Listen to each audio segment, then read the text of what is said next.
3000 మందిని చూసి అవగాహన ఇచ్చాను మురిసిపోతే మీరు 30,000 మంది 8 గంటలు కూర్చోబెట్టి కదలకుండా అవగాహన చెప్పిన నేనేమనుకోవాలి? మీరేసిన కుప్పి గంతుకే ఇంత ఆనందపడిపోతే మరి నేనేసిన పెద్ద గంతులు నేనంత ఇదవ్వాలి? నాది కాని సబ్జెక్టులో నేను వచ్చి ఒక మాట చెబుతాను, నన్ను నమ్మి ఇన్సులిన్ టైప్ 1 కూడా మొదటి రోజే పెంట కుప్పలు పారేస్తున్నానంటే మరి చచ్చిపోతారు ఒకరోజు లేకపోతే అని చెప్పారు. మరి ఎందుకు చచ్చిపోవట్లేదు వీళ్ళంతా?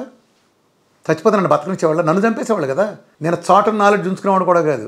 జీవనశైలి వ్యాధులు సంపూర్ణ అవగాహన అని 3 గంటల వీడియో వీఆర్కే ఎక్స్క్లూజివ్లో చూడండి. సైన్స్ అంటే ఏంటో తెలుస్తుంది. డయాబెటీస్ అంటే ఏంటో, మన మందులు ఎందుకు పెంట కుప్పల పారేయాలో, ఎందుకు అల్లోపతిక్ వైద్యం డయాబెటిక్ విషయంలో చేతబడి కంటే నీచాతి నీచంగా ఉందో, ఎందుకు ఇలా మోసం చేస్తున్నామో, ఇన్సులిన్ పేరు తర్వాత మందుల పేరు చెప్పి ఏ రకమైన నిజమైన సైన్స్, నిజమైన ఆహారపు సైన్స్ డయాబెటీస్ని ఏ రకంగా రివర్స్ చేయగలదో కంప్లీట్ ఇన్ఫర్మేషన్ ఉంటుంది.